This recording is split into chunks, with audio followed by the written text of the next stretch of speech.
Hi everybody, I'm Cory. I'm Anna. And we are from Kit and Kat Shop. Today we are very excited to be a part of the Virtual Doll Convention's Toast to 2024, and we're going to be showing off the doll collection that we have. So let's get started with Anna's. We'll get started with mine first. Okay. So we're going to start on this side of the room. This room, in addition to being our bulk of our doll display, is also my sewing studio. And the way I've got it arranged is that when I'm sewing, this is what I get to see. And it kind of is also the start of the collection. Disclaimer, this is what we have currently on display. I have a tendency to bring dolls in, take dolls out, so it changes. I think doll collecting for me started about 2013, 2014. Cory and I, when we were dating, he was into Lego, and he got me into doing the Friends Lego sets. With the Friends, they had the little mini dolls. But one of the things we would do is we would go to the store and we would see what the new toys were in the toy aisle. And about that time, there was a series of webisodes, little cartoon or animated things and movies for Monster High. And that's kind of the top shelf for my collection. Later on, they rebooted the series, and my favorite character was not included in the second reboot. They brought her back for the third reboot, but not really. To date, they've only made one doll of the Generation 3.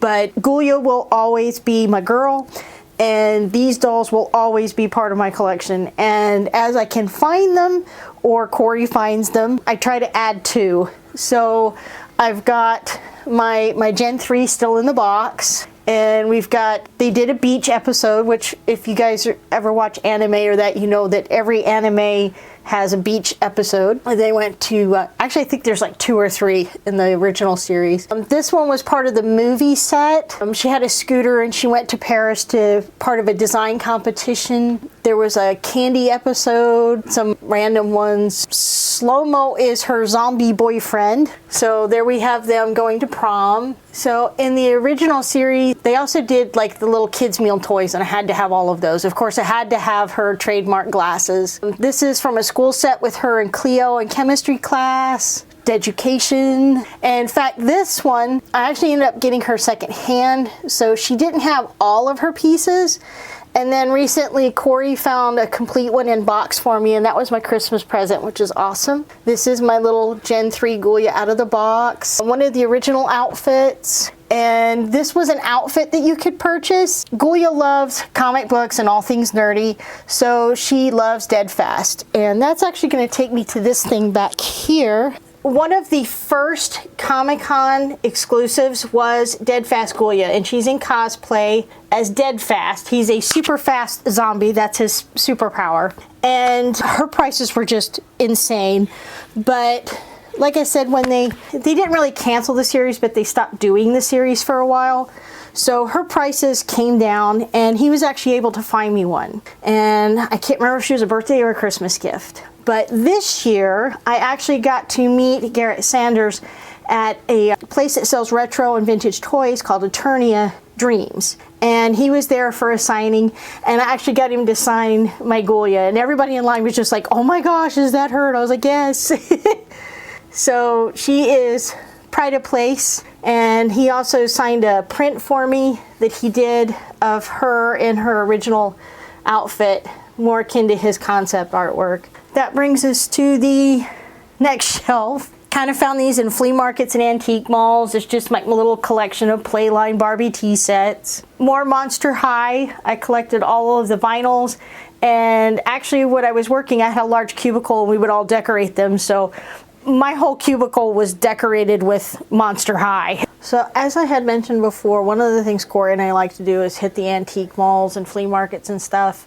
And with dolls, you know, you have tea parties with your dolls. So I find these little miniature tea sets and ornaments, and I've got different scales. And this one was just adorable. This one, it actually has a working spout, so you can pour tea into the little tiny teacups with the Christmas pudding. So my shelves, I kind of tried to arrange by theme, either by the type of doll or the theme of like what she's dressed as. And a lot of my dolls I have gotten on the secondhand market. Cory and I like to go to flea markets and antique malls and stuff. And so a lot of times I end up rehabbing a doll, or I'll find a doll that is in good condition, but the box is not. So I am an out of the box doll collector. And this one here, I like to call this one the cabaret or nightclub setup. I've got the Enchanted Evening and Solo on the Spotlight. These are the 35th anniversary reproduction dolls, and I think these are some of the best of the reproduction dolls. It's a little softer look than the original ponytail Barbie, but I still like the side eye and the lips. And a lot of times I'll get these, if I can get them for a good cost, and I'll redress them, and I'll show you one of those. We've got Frankie back here in the back.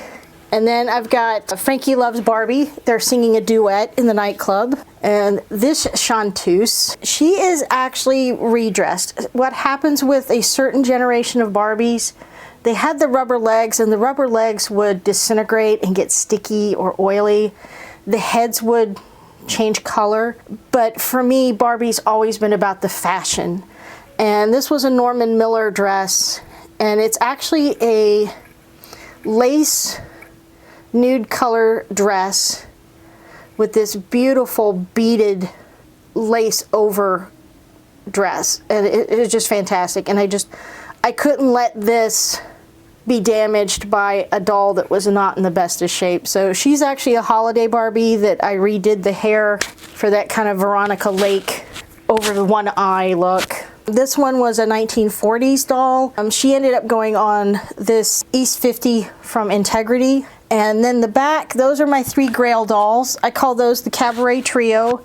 There was a whole set, included an MC and also a jazz singer, and I don't have those 2, but I did manage to get all 3 of these from a wonderful collector, and I love them. I got started late in the Silkstone, and then they discontinued the line, but I'm always on the lookout for them. I really enjoy them, because to me, Barbie, I really enjoy the fashions of Barbie, and these, Robert Best designed the fashions for these, and I love this throwback, the bubble hem and the hats. And I saw somewhere that they're talking about bringing this back, that Best will start designing some more Silkstones in 2024, and I really hope so. So this one in the back here, this lovely silver fox, he's Sterling, one of the characters from Mad Men. They actually did several of them. And then in the middle is some more of those reproductions, the 35th anniversary dolls, but this is an actual vintage outfit. It's complete. It's the outdoor cooking outfit with her little hat,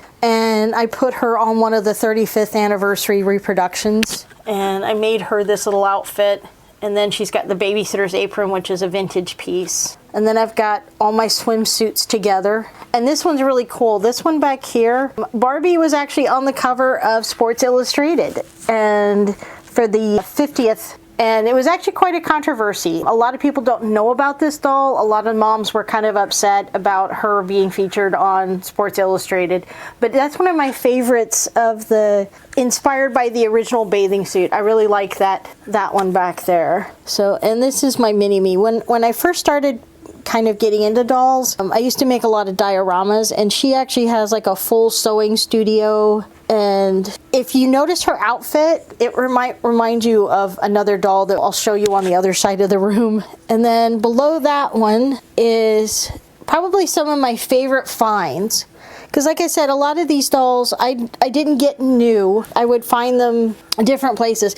This doll back here, the Man's Chinese Theater, I actually won her at an auction for $1. And she was actually part of a box lot of random stuff. Still in her box. So, and she's beautiful. She's kind of hard to find. A Chinese New Year. These two are really cool. This is Japanese Ken and Japanese Barbie. Her little fan goes in her hand. And a lot of times people call him Samurai Ken. He is the first Asian Ken that they ever put out. And he is also the first Ken that was part of the Dolls of the World collection. So, and I think she's kind of cool. It's like samurai and geisha. And this one I absolutely love. She is not a collector doll. She is actually a souvenir doll. She was made for people who went to Japan to visit, and you could get this little Japanese doll for your little girl or boy as a souvenir. And I just think she has the most beautiful face. She is the most beautiful Barbie I have ever seen. And here's my Tokidoki. She's the Playline version, and she was kind of controversial because it was a doll with tattoos. But she's not the only Barbie with tattoos. There's actually a Harley Barbie that has wings on her back. And then I've got a Mizzy back here by Jason Wu. In addition to Barbies, I do like to collect Barbie-esque items. And these right here were actually part of a Danbury Mint perpetual calendar. And I just thought they were really cute. A couple of figurines. Hallmark used to do a lot of, I actually have an ornament of this doll, the doll, and this figurine. And again, for me, it's about these vintage fashions. That's like my favorite era for Barbie. And over here, now these are rock candies. Funko, everybody knows about Funko for Funko Pops, but they also did a line of figurines called Rock Candy, which were a lot more detailed. And these are their Barbie series. And as you can see, it's just like Barbie through the generations. These are actually Cory's figurines, but we put them in here with the Barbie stuff and some more books. And this one's kind of fun. I don't think this one was ever released in the United States. They're called Barbie Mini Bees, and I just thought it was hilarious. They're these little super tiny like Kittles type Barbies. I mean, look at the hair on that one. That was just hilarious. There's Malibu Barbie. We got Francie. And then the original one, the sunglasses on the head. And then on the back, it gives you the little blurb about the year and the bubble cut, twist and turn. I just thought that was a lot of fun. And we're getting to the end of the Barbie displays. We have, I call this one Superheroes and Fantasy. And this one is just beautiful. This was one of the more collector line dolls, and the water sprite. They actually did a Genie, I Dream of Jeannie doll as a movie tie-in, and she even has her little bottle. And I think that's one of the first times that they did the arms like that, just for that doll. And this is one I made, my little Marie Antoinette doll. This is one of the dolls of the world, Egypt, and that's just incredible to me. The detail that they would put into the dolls of that generation. And he's not a Barbie. This is Captain Mao from Firefly, but in this house we also refer to him as Captain Tight Pants. Hot Toys did him, and I missed out on him. And then a few years later, we actually went to a comic book store in Austin, and I was like, I'm getting him no matter what. And the last two Barbies, right after I graduated from high school, I went in the Air Force, and I was an avionics troop. And then Cory found this one and gave it to me as a present because she's kind of like a mini me when I was 18.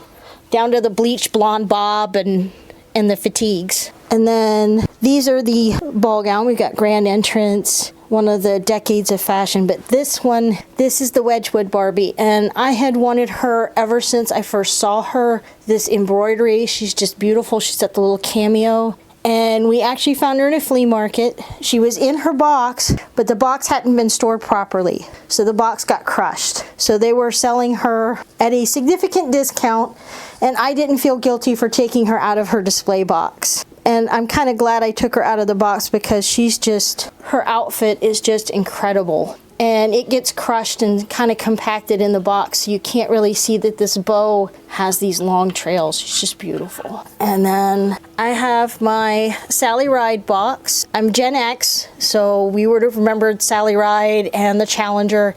And my father actually knew a gentleman who was part of the NASA team and gave me this. This is one of their official mission badges. They would put them on all the file folders and books and stuff. So I put that in there with her. So I talked about how Cory and I go to the flea markets and that. And this little lady was actually sitting on a table, and I kind of felt bad for her. I couldn't leave her behind. It's, you guys are familiar with the Chrissy dolls from the 70s. This is actually her cousin Velvet. And when I got her home, she was kind of rough shape. She'd been played with, but I cleaned her dress. She did come with her original shoes, and I washed her hair, but she's still missing her bow, so I got to find a good purple velvet for her bow. So in addition to the Wall-O Barbie, there are other collections in here in the doll room. And this one I've kind of dubbed the tiny doll shelf. And, you know, it's fitting that it's a smaller shelf. This year I got into these little blind box dolls. They're little tiny ABS dolls, and the fun part is you know what the theme is, but you don't know which doll you got until you opened it, and they're kind of addictive. And a few years back I customized some of the Nendroid dolls and made little chibi versions of our Smart Doll characters. And then at the very bottom is some more of the rock candy. They did Wreck-It Ralph 2. They did the princesses in their comfy wear. So I had to have those. And up here, I got into a little bit of doll making in 2023. And my first BJD I made, she's 3D printed, the Polaris sculpt.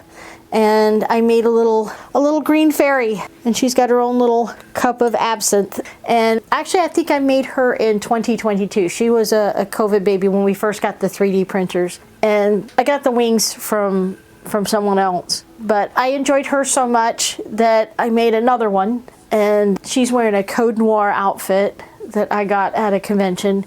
And last summer, when we came back from our road trips and stuff, this little elf arrived. She's got little pointed elf ears, and her name is Jade. She's from Granado. Crocus Lee did the face up, and she's just precious. I had a lot of fun with her at Christmas. And one of the other things I tried when we were at convention, the company is called Odd Anomalies, and she's a fantastic artist. She does some non-traditional kind of ball jointed dolls, and this little fellow here was a garage kit, and basically he was unpainted, unassembled, so I had to complete him, and he's just adorable. I like Bucket. Bucket's cute. So before I tried these, I wanted to practice my face-ups, which that kind of led to the Rainbow High acquisition, and I went a little nuts with them. This is actually just kind of like a selection of my favorites and the ones that I had customized. And then this is my favorite. She was my second ever face-up, and then I completely redid the doll and made her a little mermaid, little shells in her hair, and she even has a little custom stand. I think she came out pretty good. And then I also found, after the Rainbow High, this is the big-headed doll section. In the big-headed doll corner, we have my Pullips and Blythes, and this one was the first Blythe. Well, she's not a true Blythe. She's like one of those little AliExpress Blythes. I did her first and did some carving, and that was kind of fun. And then I made this one. Her outfit was actually on this doll at a convention, and we took first place. And she's my little snow queen, and I love her crown. It's actually zip ties. I got the idea from cosplayers and how they make their crowns. This is my first head to toe, did everything except for the boots, and her name is Autumn. And then this one's actually technically Cory's doll. He won this at a doll event, and she's casual fare, and she is a legit, she's a Takara Blythe. So, and then we have Giga Maya. So that's all the dolls on this side. In addition to the dolls, and I had the tea sets, I actually found this little depression glass set. It's really cute. Little pitcher and glasses that the dolls can enjoy a summer drink with me. And so that's this corner. In addition, I've gotten a lot of the calendars, the Barbie calendars over the years, so I framed some of the fashions just to decorate the room. And then we'll go over to the other side of the room next. So this is actually a pretty small room, so we've tried to use every square inch that we can. And so on this side, there's a little bit of a nook next to the closet, just big enough to put a bookshelf in. And so I mentioned that sometimes the outfits, the dolls, become damaged, but I love the outfits. So I have a couple of these little shadow boxes for some extra outfits. This one right here, she's a Santorini. She's called a Gorgeous, Gorjuss. And I just think she's really cute. She kind of reminds me like the Amish dolls, they wouldn't have any faces on them, so that you can imagine an expression on the doll's face. And she actually smells too. She smells like hyacinth and like apple blossoms. And underneath that shelf, you guys will recognize this. This is the Andy that Rachel designed and crocheted for John Green.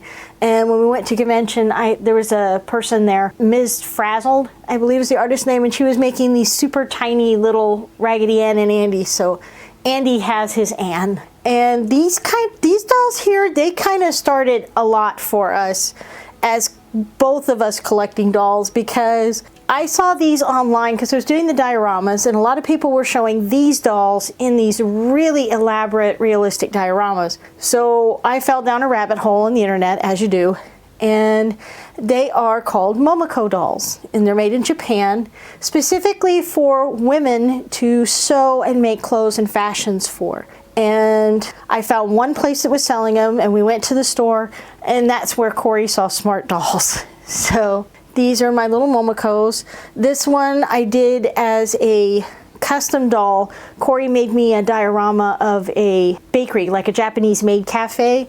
So she was my little custom for the maid cafe.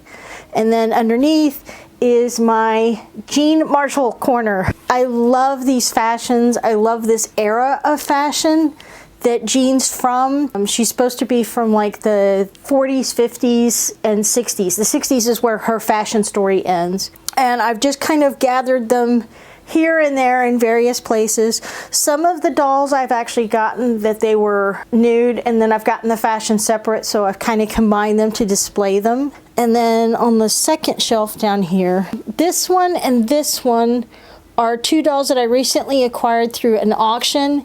And I cleaned them, did their hair, restyled their hair, and then dressed them in some fashions that I got. And this one right here, turn a little bit, you can see her face. She's actually an All About Eve doll. She was actually included in the lot of dolls, and cleaned her up and dressed her in the little jean flapper outfit. And she's All About Eve from Joaquin was the artist name for her.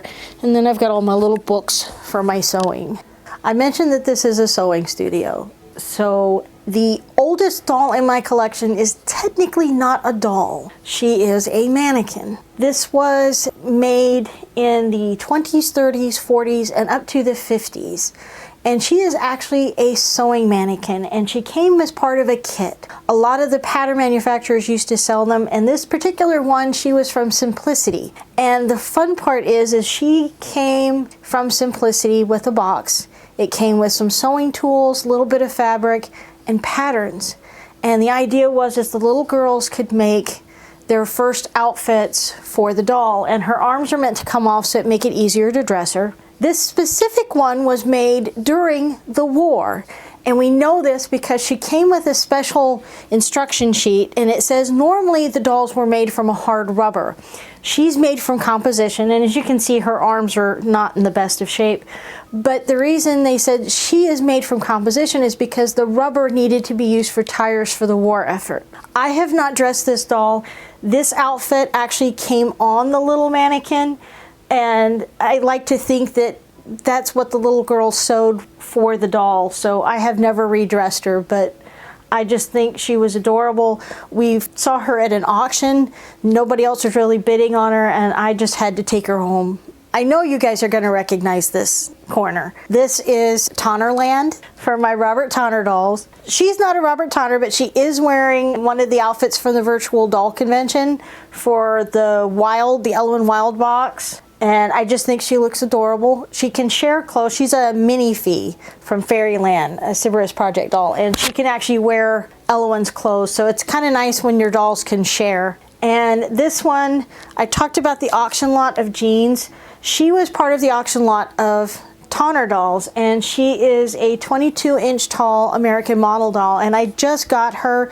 She has been washed, her hair's been treated and washed, but as you can see, I haven't quite gotten around to making her outfit yet. And I do have a pattern from Tamara Casey, designs by Jude, so I'm excited to make her first ensemble. This is the Grace. This is the one that was from this summer, and her official name is Natural, but we call her Freckles because she has freckles. And the funny part is Grace, I was at a doll event in Texas on my cell phone waiting for her to come available.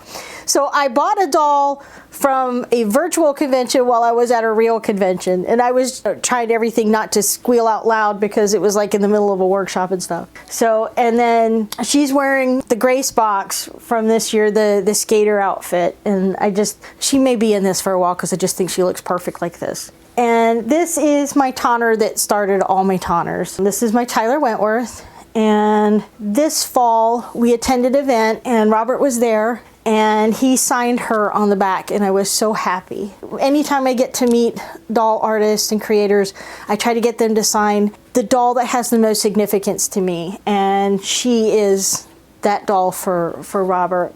There's my little tiny kitty. I still haven't made her an outfit. Sorry, sweetie. We'll get to you. This is not a tonner doll. This is actually a Glamour Oz doll. It's by an artist from Australia, Joseph. But she can share and wear a lot of the stuff that they can as well, because she's another fashion doll in that same range. So that's why she's over here. This is one of the tonners I got in the auction lot. Her hair was pristine.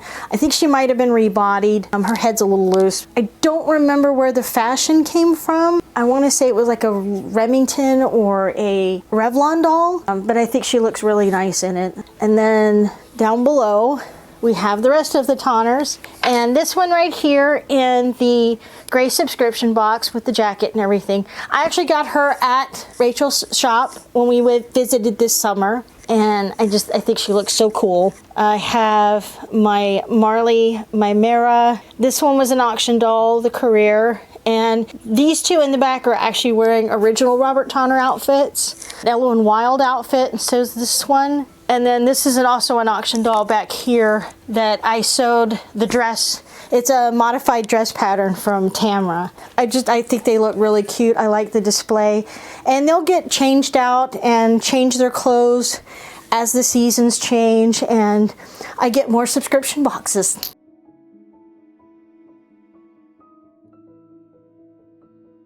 Hey, bet you forgot that I was in this video. After going through all of the other stuff, we're going to get to the part where I stopped being a pop culture collector of dolls and actually a collector of dolls. Anna had mentioned before that she was doing the Momoko dolls, and we went to a store that actually had them for sale. And we've told this story before, but while we were in that store and she was looking at the Momokos, I was just wandering around aimlessly, and I came across two huge anime-styled dolls and just stood there with my mouth agape, staring up at them on the tall shelf.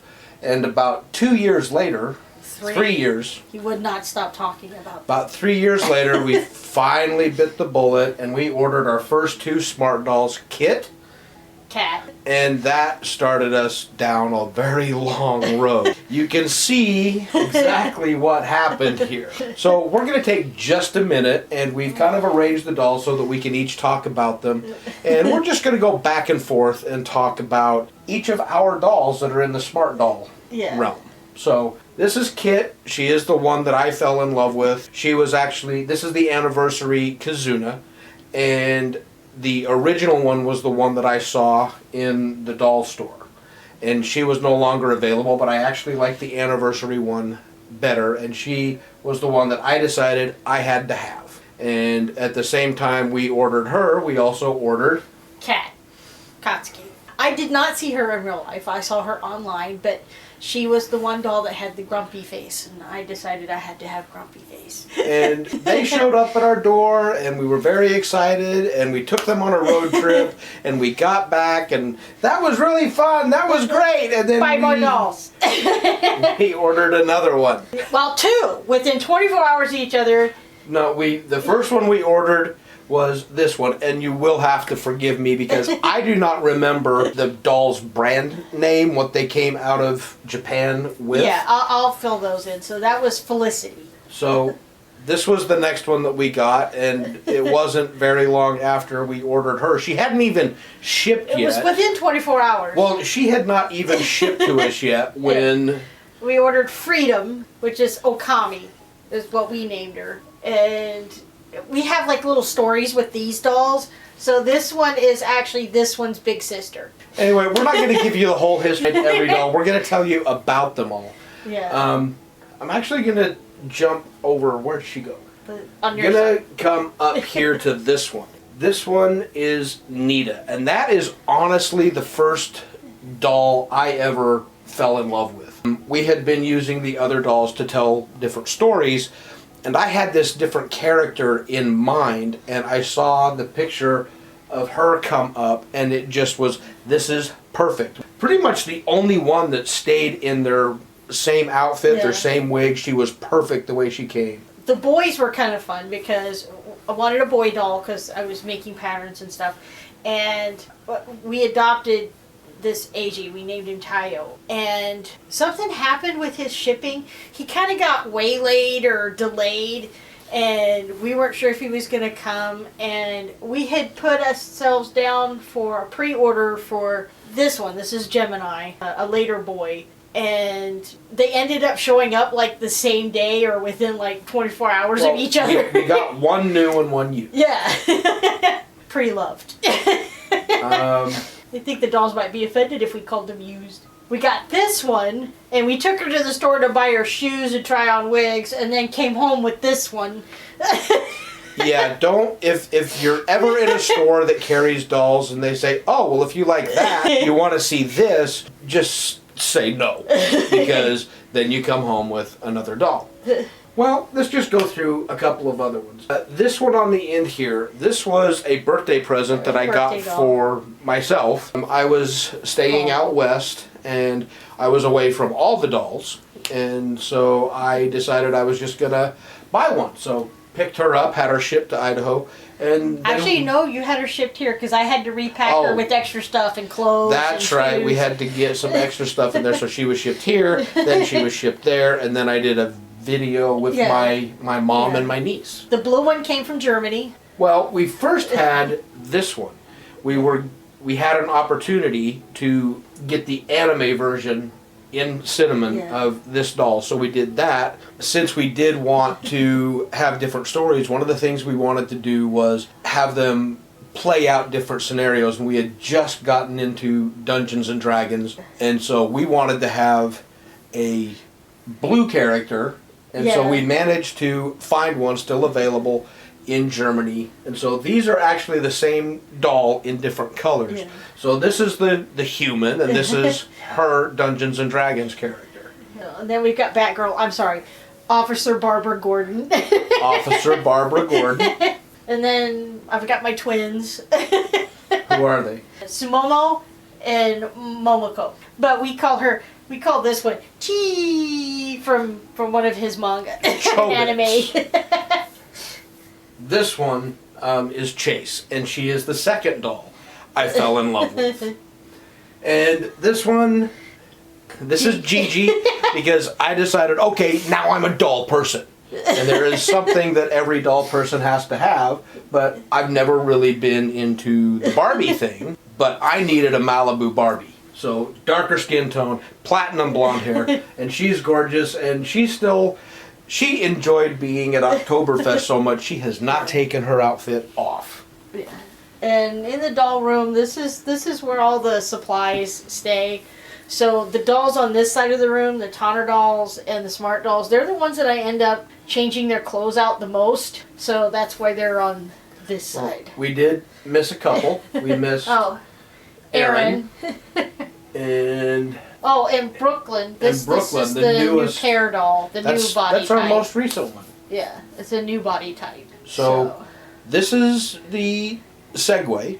Anna went through all of her stuff. This is a mixture of our stuff, so we were able to introduce all of those. And since these ones were able to turn me into a doll person, I'm going to go ahead and show you some of the other dolls that I have that are part of my very limited collection. Well, this is the bulk of the dolls, but there are dolls in other rooms. So. Yeah, they wander around. You got to keep an eye on them. As I mentioned, I was never really a doll person. Any dolls that I had were basically because they were some sort of pop culture thing that I was interested in. One of the first ones that I actually had was a custom doll that Anna made for me.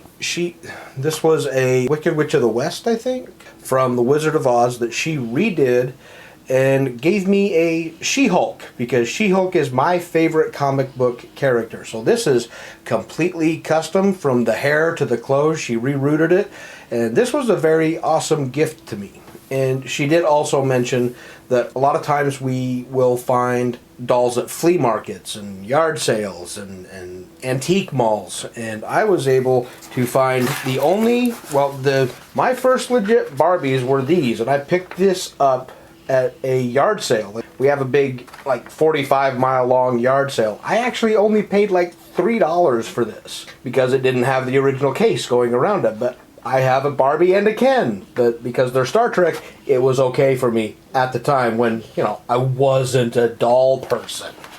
But Anna was doing everything she could to make sure I'm a doll person, so she got me another doll. This is also from Star Trek. This is Vina from the original pilot of Star Trek. She has a place of honor. She's a big thing for me. Let's just keep this thing going. We also have Captain Kirk, Mr. Spock, and Lieutenant Uhura. 3 more dolls.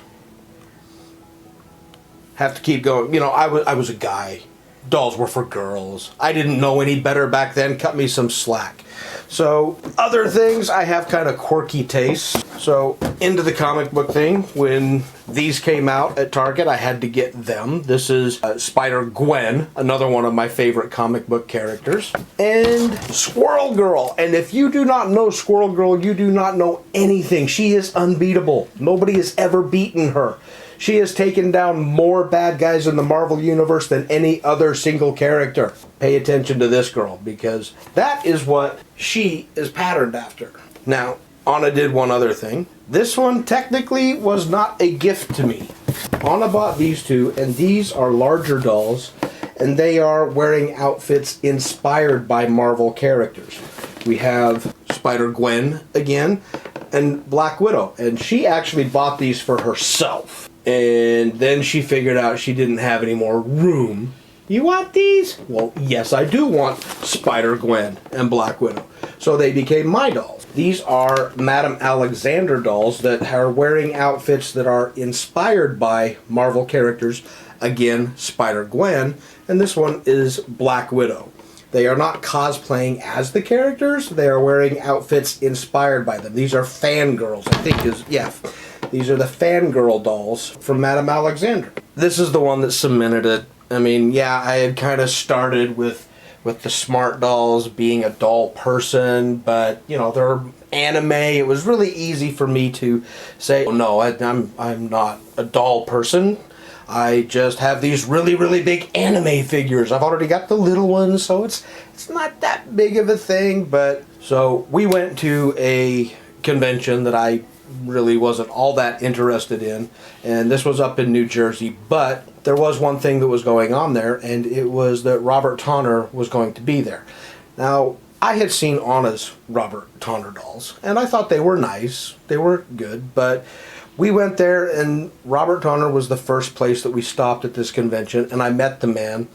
And you know what? I like his dolls. This is the doll that I bought, and Anna got me a custom wig for it, and you might know where it came from. But she is absolutely gorgeous. I love this doll. This is my first straight up doll that's not a smart doll. And kind of put me over the line. Okay, fine, I'm a doll person now. But I'm not sure whether I am a fan of Robert Tawner dolls or Robert Tawner, because I spent a lot of time talking to him in New Jersey, and he is just a wonderful man, and I would love the opportunity to meet him again.